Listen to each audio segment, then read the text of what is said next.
হরি।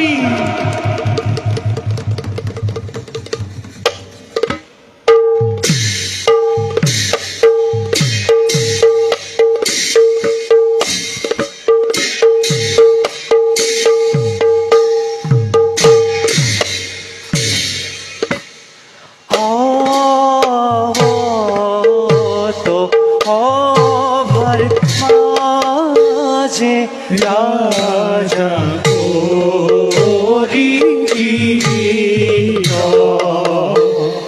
পুত্র এলা কতি ঘঙ্গে দেখি খুবিত পুত্র কতি ঘঙ্গে দেখিতে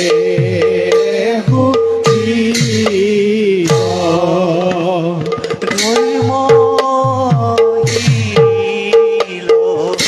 রাজ তু পাণ্ডব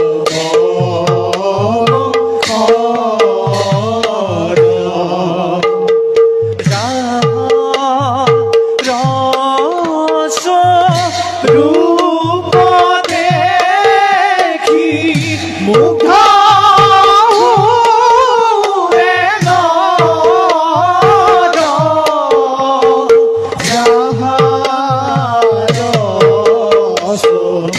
রূপ দেখি মুগ্ধ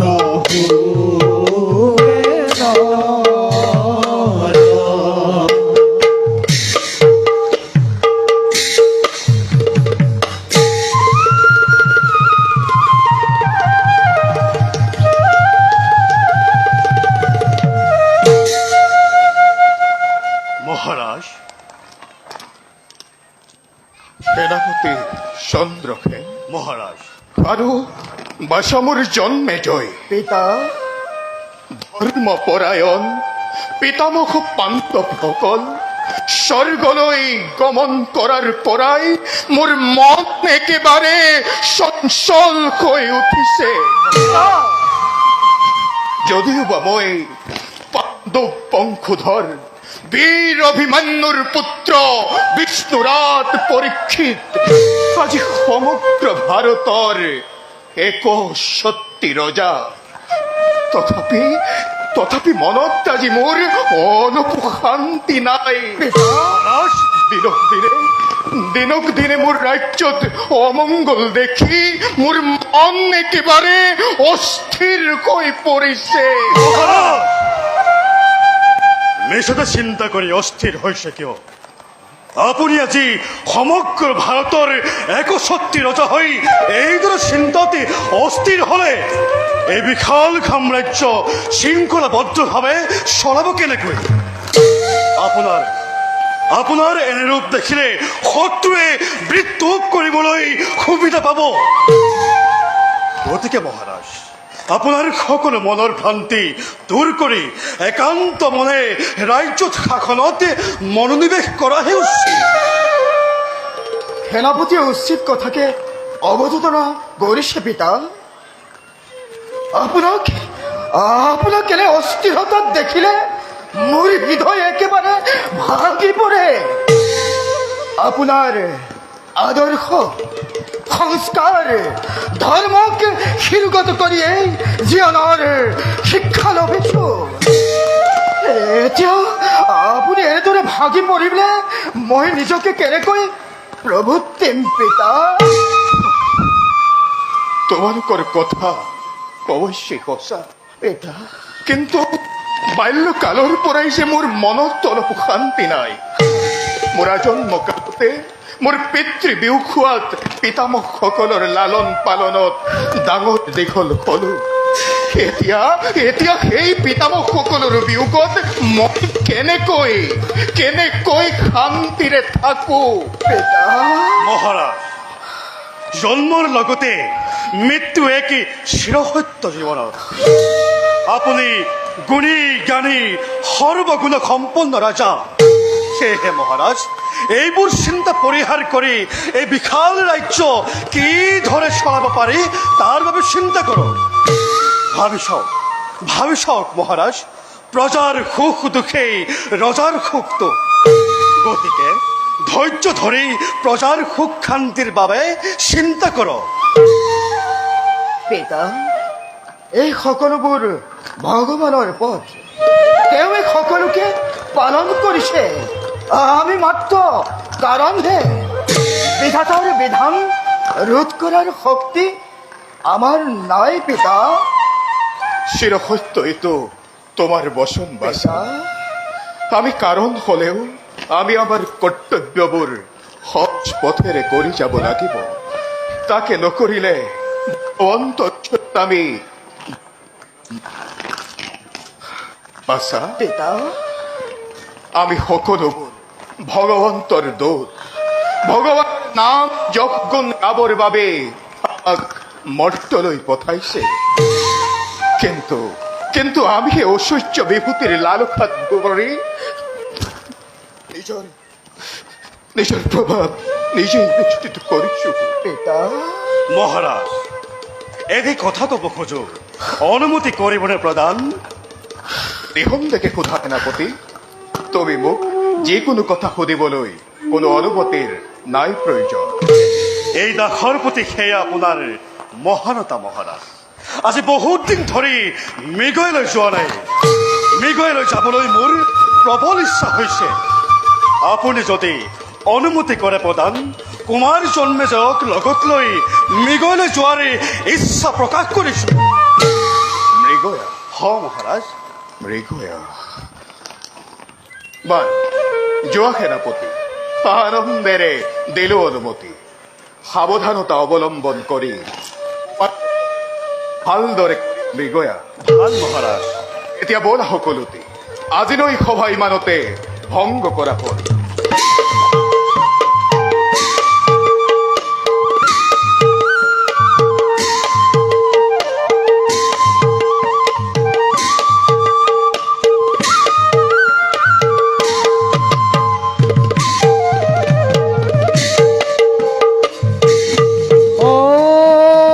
হৰি হৰি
চেষ্টা কি বিফলে যাব? অন্তৰত জ্বলি থকা প্ৰতিশোধৰ তীব্ৰ দাবানল অন্তৰতেই নৌমাম দিব পাৰি পাণ্ডৱে খাণ্ডৱ দাস কৰি মোৰ বংশ নিক্ষেপ কৰা দিন ধৰি আজি পৰ্যন্ত জ্বলিছো মই প্ৰতিশোধৰ অগ্নিত। কুৰুক্ষেত্ৰ মহাসমৰত অৰ্জুনক দংশন কৰিবলৈ চেষ্টা কৰিও সফল হ'ব নোৱাৰিলো। তাৰ পিছেও বহু চেষ্টা কৰিলো, প্ৰতিবাৰে কেৱল বিফল। পঞ্চ পাণ্ডৱে ইহ সংসাৰৰ পৰা মেঘানি মাগিলে, তথাপিও কিন্তু পাণ্ডৱ বংশ নাশ কৰাৰ পণ মোৰ নহল পূৰণ। বৰ্তমানৰ জীৱিত পাণ্ডৱৰ নাতি হস্তিনাপুৰৰ ৰজা পৰীক্ষিত পাণ্ডৱৰ দৰে ধাৰ্মিক হোৱাৰ বাবে মই পৰীক্ষিতৰ কাষ চাপিব পৰা নাই। আৰু বৰ্তমানেও অপূৰ্ণ মোৰ মনৰ অভিলাষ। বুজিছো এইদৰে আৰু নহব। আজিৰ পৰা পৰীক্ষিতক কৰিম অম্বেষণ, স্থান কাল পাত্ৰ ভেদে সুবিধা অনুযায়ী নিজ কৰ্তব্য মই কৰিম সমাধান।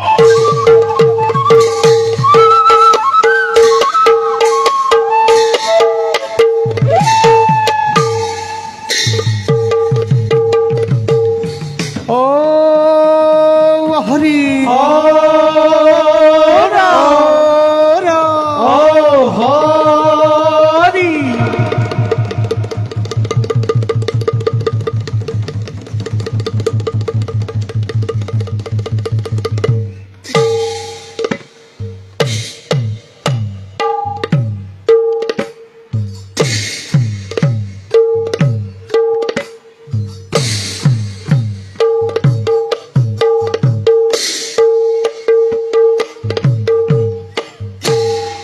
প্ৰবেখিলা ৰম্ভা দেবী অভাৰভিতৰ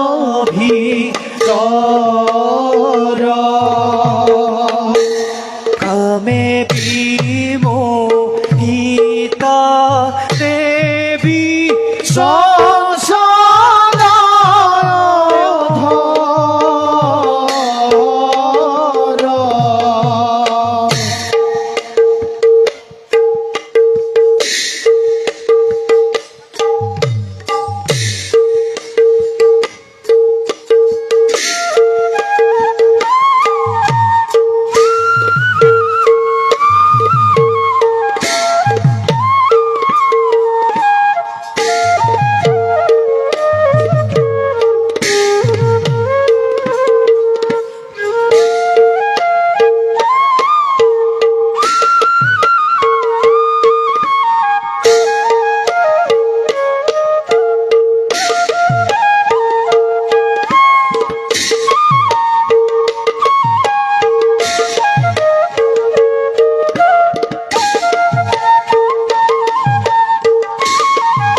স্বৰ্গৰ অপেশ্বৰী নাম মোৰ ৰম্ভা। মোৰ ৰূপ যৌৱনত মুগ্ধ হৈ দেৱৰাজে মোক সৰগৰ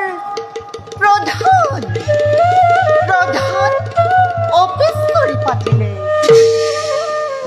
মোৰ মায়াৰ দ্বাৰা দেৱ কাৰ্য সাধিবোৰ মই এই জগতত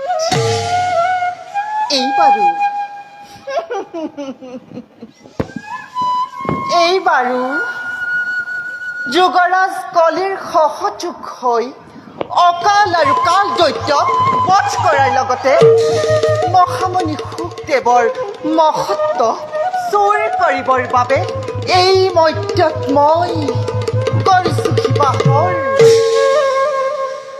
মোৰ মায়াৰ প্ৰভাৱত কলিৰ ৰাজত্ব প্ৰভুত্বক মই গোটেই পৃথিৱীত কলিৰ শক্তি মই কৰিম প্ৰচাৰ। যাওঁ এতিয়া অতি সংগোপনে শুকদেৱৰ কাষে গৈ মোৰ মায়া বিস্তাৰ কৰি গোটেই পৃথিৱীত মই পাপৰ বীজ অংকুৰিত কৰোগৈ।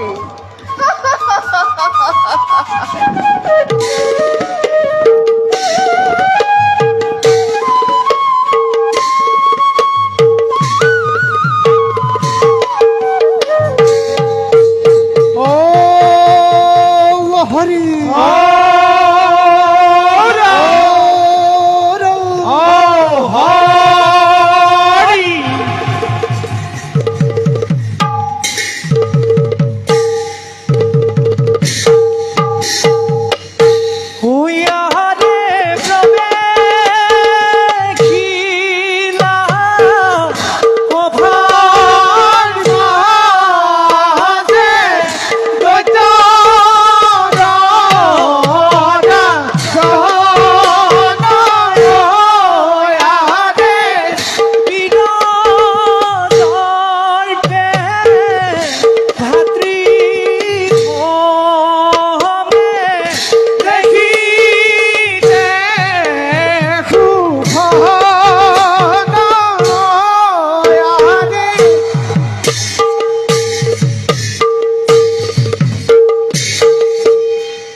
দাদর যমরাজরে অগাধ সাধনাতে লাভ করে তুই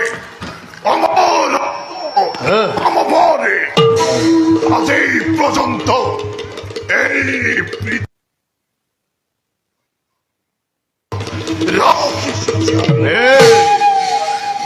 যদিও বা যুগে যুগে বঞ্চিত আমি দৈত্য সমাজে সংগ্রহর পরা তথাপিত আজ পর্যন্ত এই উজ্জয়িনী রাজ্যতে স্বর্গতকয় অধিক সুখতে নিজৰ অস্তিত্ব ৰাখিছো জীয়াই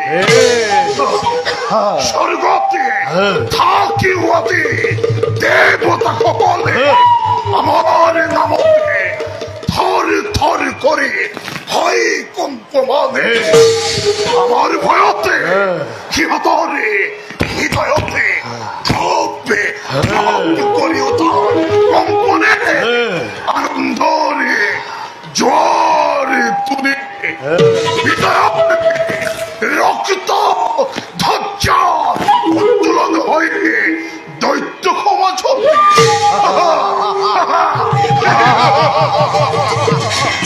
হয়তো কথা দাদা আমার ভক্তি পরাক্রমত স্তব্ধ হতে হকলুতে ঈশ্বর ত্রাণ কর্তা রূপে আমাকে অর্বত্য ধৈর্য শীতল তথাপিও কিন্তু দাদা যুদ্ধর বিহলে আমার এই প্রাণ ভক্তি অকাল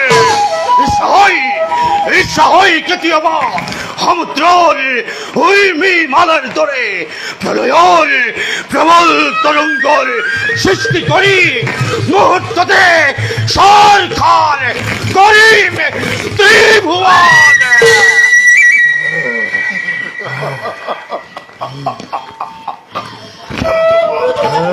শান্ত হ ভাই, দাদা যুদ্ধ দৈত্যরে শিরলোকে মিলিব ভাগ্যতে। তুমি আর মই যেতিয়ালৈকে থাকিম লগতে আমাকে পরাজয় কৰিব পৰাবি বিশ্বতে বিৰল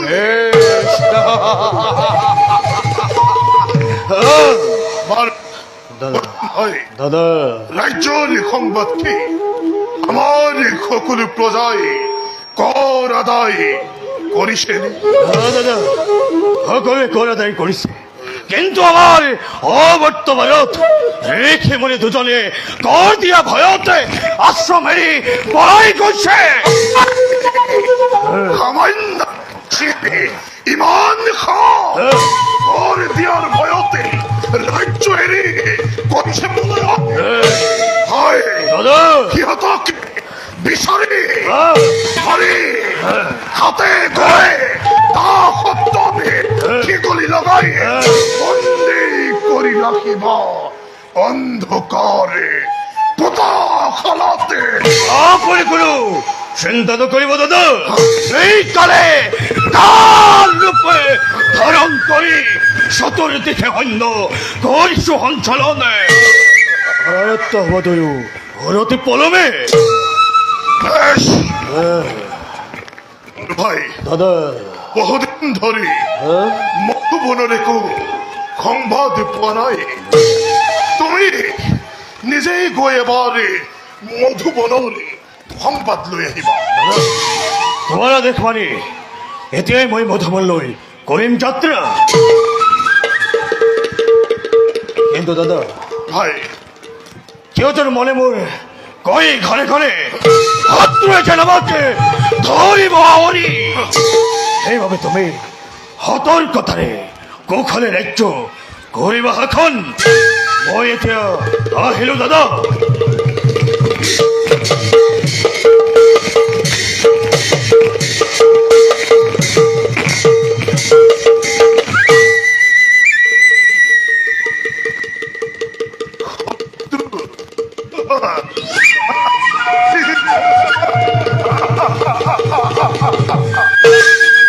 নিপতিময় উজ্জয়িনী রাজ্যরে কাঠতে আসে মনে প্রতিরক্ষার বাবে লক্ষ লক্ষ সেনানী কাশীর দরে আস্বাদনে গঢ়ি তুলিব পৰা বীৰ ভক্তি মনে তেনেস্থলতে কোন শত্ৰুৰ বাবে কিবা হেতু মই সংশংকিত।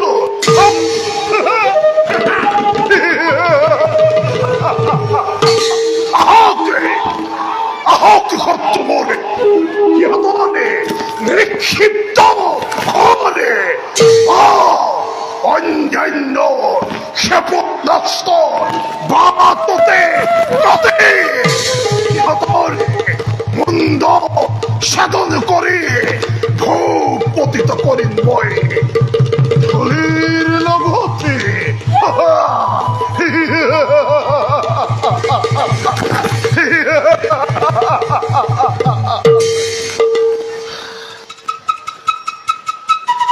মহান ৰাজা দৈত্যেশ্বৰৰ জয় হওক।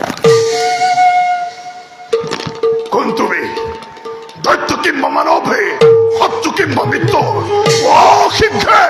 দৈত্যেশ্বৰ, মই দৈত্য কিংবা মানৱ নহয়, কালৰ আদেশত দাপৰৰ পাছতে নিজৰ ৰাজত্ব ল'বলৈ আহিছো। মই যুগৰাজ কলি। যুগৰাজ কৰি, তাৰ মানে তুমি দেবতা, স্বৰ্গৰ দেবতা হয়ে সেটাৰ কিবা প্ৰয়োজনে দৈত্যাৰ কাষতে আচলতে মোৰ বাসস্থান স্বৰ্গতে, মৰ্ত্যত নহয়।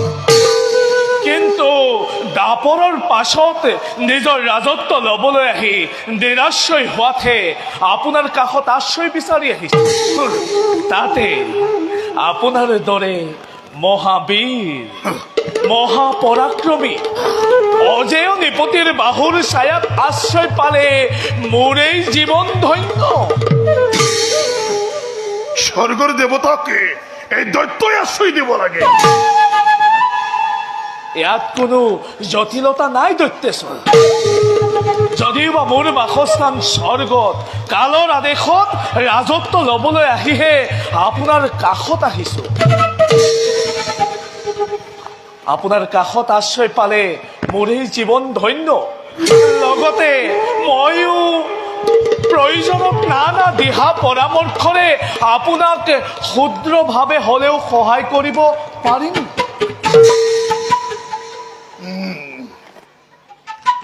তুমি উচিত কথায় নিঃসন্দেহে তোমাকে আশ্রয় দিল। এর মতে তুমি মনে রাজ্যতে বিচরণ করিব পারিবা, রাজ্য মানে মুখে করিবা সহায়।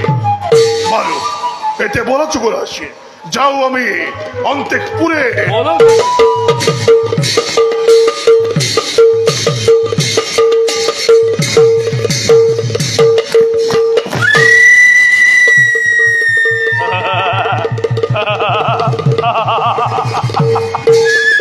রাজা পরীক্ষিত, তোমার হস্তিনাপুর কলিৰ দ্বাৰা নিৰ্গত হৈ থকা পাপৰ ক্ষুদ্ৰাতি ক্ষুদ্ৰ বিন্দুবোৰ ভয়ংকৰ বিষ বাষ্পলৈ পৰিণত হোৱা প্ৰত্যক্ষৰ সময় অতি সন্নিকট।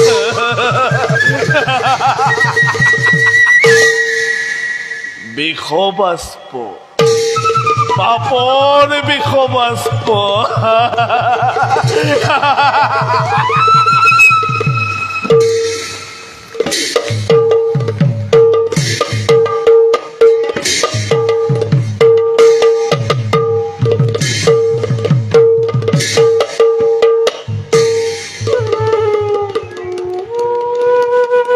হে শ্রী হরি, তোমার অপার মহিমা, কতদিন কত রাত্রি তোমার নামকে হার করি হরি হরি বলি তোমাকে বিচারি পড়িছো। তথাপিও তোমার দর্শন পোৱা নাই প্ৰভু। অবশ্যে তোমাৰ লীলা মোৰ দৰে ক্ষুদ্ৰ প্ৰাণীয়ে কি বা বুজিম। আৰু যিয়েই নহওক, চিৰদিন মই তোমাৰ নামৰ তপস্যাত ব্ৰতী হৈ থাকিম। হ প্ৰভু, চিৰদিন মই তোমাৰ নামৰ তপস্যাত ব্ৰতী হৈ থাকিম।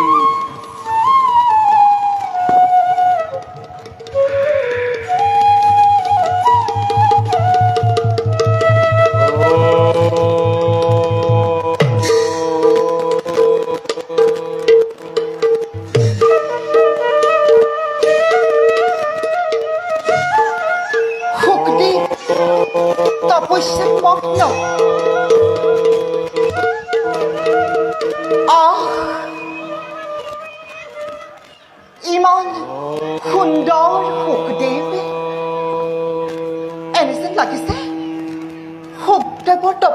ভংগ নকৰি সকলো কৰ্ম ইয়াতে এৰি তেওঁকে চাই মই নয়ন সাৰ্থক কৰিম। কিন্তু সাৱধান ৰম্ভা, তই তোৰ কাৰ্য সম্পূৰণ কৰিবই লাগিব। শুকদেৱৰ ধ্যান ভগ্ন কৰি শুকদেৱৰ হৃদয়ত প্ৰেমক শক্তি কৰিবৰ বাবে হৃদয়ত জগাব লাগিব প্ৰেমৰ মন্দাকিনী ধাৰা। মুখত মৃদু হাঁহি, হৃদয়ত প্ৰেমৰ জোৱাৰ তুলি শুকদেৱক কামাতুৰ কৰি শুকদেৱৰ গৰ্ভশাস্ত্ৰ চুৰ কৰি নষ্ট কৰি দিম মই ব্ৰহ্মচৰ্যব্ৰত। তেতিয়াহে সিদ্ধি হ'ব যুগৰাজ কলিৰ কাৰ্য। কিন্তু কি উপায়েৰে মই শুকদেৱৰ কাষ চাপি যাওঁ? উপায়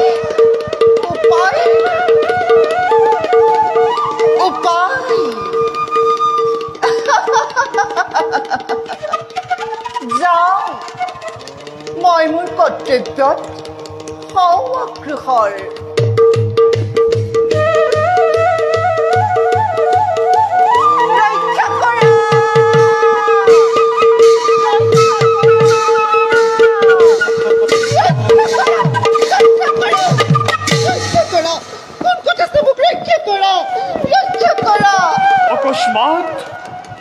অকস্মাতে অৰণ্যৰ মাজত এয়া কাৰ আত্মঘাত?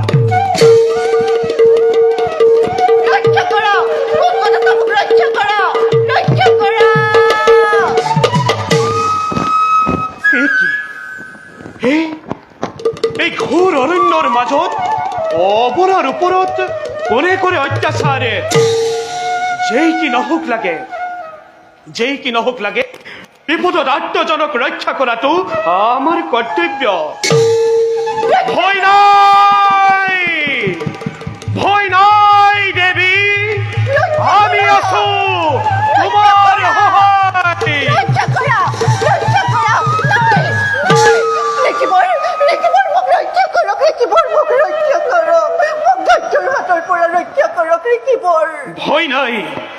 ভয় নাই দেৱী, আমাৰ বৰ্তমানত তোমাক কোনেও একো কৰিব নোৱাৰে। কিন্তু তোমাৰ পৰিচয় আৰু ঠিকনা কি? অৰণ্যৰ মাজত প্ৰাকৃতিক সৌন্দৰ্য উপভোগ কৰি ফুৰা মই এগৰাকী বন দেৱী। উত্তৰ দিশৰ সৰোবৰৰ কাষতেই মোৰ বাসস্থান।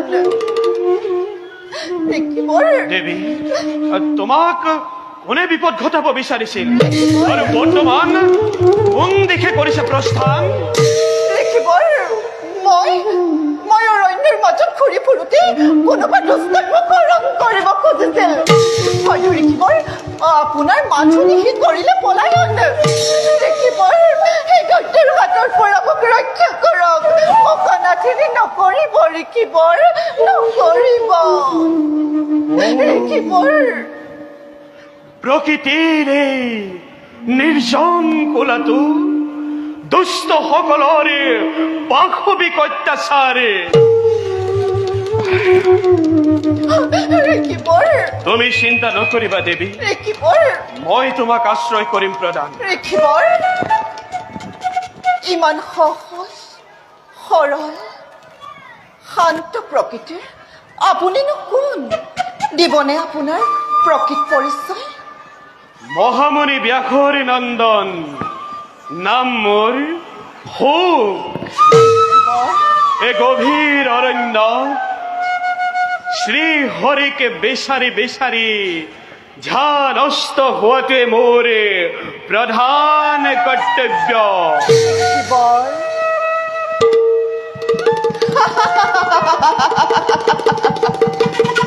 ৰম্ভা, তোৰ উদ্দেশ্য এতিয়া সিদ্ধিৰ পথত। শুকদেৱক প্ৰেমত মতলীয়া কৰি গৰ্ভৰ শাস্ত্ৰ চুৰ কৰি নৰকত বাস কৰাই কলিৰ কাৰ্য সম্পূৰণ কৰাব লাগিব। তেতিয়াহে সিদ্ধি হ'ব তোৰ প্ৰধান কৰ্তব্য। পলন নকৰিবি ৰম্ভা, কৰ্তব্য দাগ কৰিছা। পলমে ঘটাব বিঘিনি, কৰ্তব্য দাগ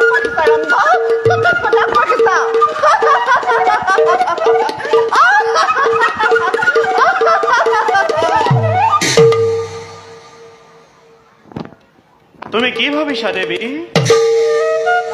ৰেখিবৰ ভাবিছো নহয় শুনিছো আপোনাৰ গৰ্ভত হেনো ভাগৱত শাস্ত্ৰ আছে। হয়, ভগৱানৰ অপাৰ কৰোণাত মোৰ গৰ্ভতে আছে মহাভাগৱত শাস্ত্ৰ। এই মোৰ প্ৰাণৰ দেৱতা যাক নেকি বহুত দিনৰ পৰা মই হৃদয়ত কৰিছো ধ্যান, তেওঁৰ চৰণ দৰ্শন লাভ কৰি সঁচাকৈ নিজেই মই ধন্য মানিছো। সেয়ে মোৰ চিৰপূজ্য আৰাধ্যদেৱ এই অভাৱে আপুনি চিৰ গাখীৰূপে গ্ৰহণ কৰক। এয়া তুমি কি কৰিছা দেৱী? ৰেখিবৰ এই কাৰ্য নহয় উচিত। তুমি খন্তেক বিশ্ৰাম লোৱাগৈ। ৰেখিবৰ তেনে কথা কিয় কৈ ৰেখিবৰ? সেই ৰেখিবৰ মোৰ মন প্ৰাণ সকলো সমৰ্পিলো আপোনাক। আৰু এতিয়া যদি আপুনি মোক গ্ৰহণ নকৰে তেন্তে পুৰুষত্ব জীৱন বৃথা হ'ব আপোনাৰ। ৰেখিবৰ এই মায়া মোহে আৱৰা সংসাৰৰ মায়া জাল ভেদ কৰিবৰ বাবে যি পুৰুষে পৰম ব্ৰহ্মক ধ্যান নকৰে তেওঁৰহে জীৱন বৃথা। তুমি জানানে দেৱী, কওক ৰেখিবৰ পুৰুষে নিজৰ কামনাত প্ৰফুল্লিত হৈ নিজৰ যৌৱন ধন ঐশ্বৰ্য সকলো শেষ কৰে আৰু শেষত নিজৰ পাৰ্থিৱ শৰীৰ নাশৰ কাৰণ হৈ পৰে। কিন্তু মনুষ্যই তাকে বুজিব নোৱাৰি নিজকে আগবঢ়াই দিয়ে। ৰেখিবৰ দিব্য বস্ত্ৰ আভূষণ শোভিত নাৰীৰ কামনা যি পুৰুষে চৰিতাৰ্থ কৰিব পৰা নাই সেই পুৰুষে কিন্তু স্বৰ্গ লাভ কৰিলেও পুণ্য শেষ হোৱাৰ পিছত ধূমকেতুৰ দৰে ঘঁহি ফুৰিব লাগে। আপুনি জানেনে গুৰুদেৱ, ব্ৰহ্মা ইন্দ্ৰ আদি দেৱতাগণ অন্যহাতে সৌনক আদি মহা তেজস্বীসকলেও সাক্ষাৎ ব্ৰহ্মক দৰ্শন কৰিছে জীৱমুক্ত হৈছে। তেওঁলোকে কিন্তু ৰেখিবৰ কামিনীৰ কৰ্মকুণ্ড উপভোগ কৰিছে। তোমাৰ এই ৰক্ত মাংসৰে গঠিত দেহত বস্ত্ৰ আভূষণ পৰিধান কৰি মোৰ মুক্তিৰ পথ ৰুদ্ধ কৰিব খুজিছা। ইয়াতকৈ জানো বাৰু আছে মহাপাপ। ৰেখিবৰ সেইবোৰ চিৰপূজ্য আৰাধ্যদেৱ এই সকলো বাক চাতুৰালি বিসৰ্জন দি আপুনি মোক প্ৰেম দান দি কৃতাৰ্থ কৰক। দূৰ হোৱাত মৰি তোমাৰ এই ৰূপ যৌৱনে এই ব্ৰহ্মচাৰী শোকক ভুল নিয়াব নোৱাৰে। ৰেখিবৰ তিৰোতাৰ উত্তেজনাক আপুনি ব্যাঘাত নজন্মাব। আপুনি মোক দাক্ষীৰূপী কৰক গ্ৰহণ। দূৰ হোৱা ৰমণী, ৰেখিবৰ আপুনি মোক দাক্ষীৰূপী কৰক গ্ৰহণ। দূৰ হোৱা ৰমণী, ৰেখিবৰ আপুনি মোক প্ৰেম দান দি কৃতাৰ্থ কৰক। দূৰ হোৱা ৰমণী। বুজিছো তুমি কোনো বনদেৱী হব নোৱাৰা। ৰবা এতিয়াই মই ধ্যানৰ বলেৰে তোমাৰ পৰিচয় জানি ল'ম। কলংকিত অপেশ্বৰী, তুমি যি উদ্দেশ্য লৈ মোৰ কাষ চাপিছা সেই উদ্দেশ্য তোমাৰ নহব সিদ্ধি। পুনৰবাৰ যদি এনে অসৎ উদ্দেশ্য লৈ মোৰ কাষ চাপা শাপগ্ৰস্ত হবা তুমি চিৰদিনলৈ।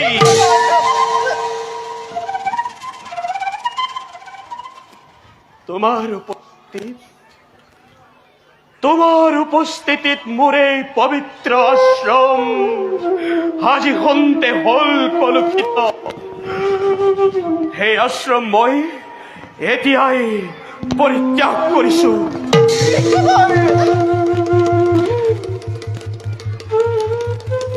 জয় শ্ৰী হৰি।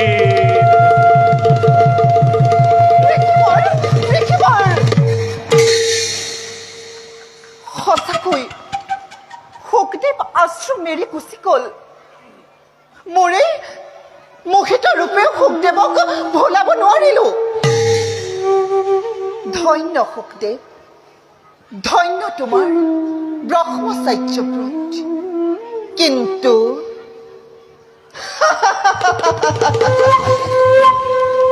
ৰম্ভাময় এবাৰ নোৱাৰিলো যদিও বাৰে বাৰে চেষ্টা কৰি হলেও মই মোৰ কাৰ্যসিদ্ধি কৰিমেই কৰিম যা মই এতিয়া মোৰ আগন্তুক কৰ্তব্য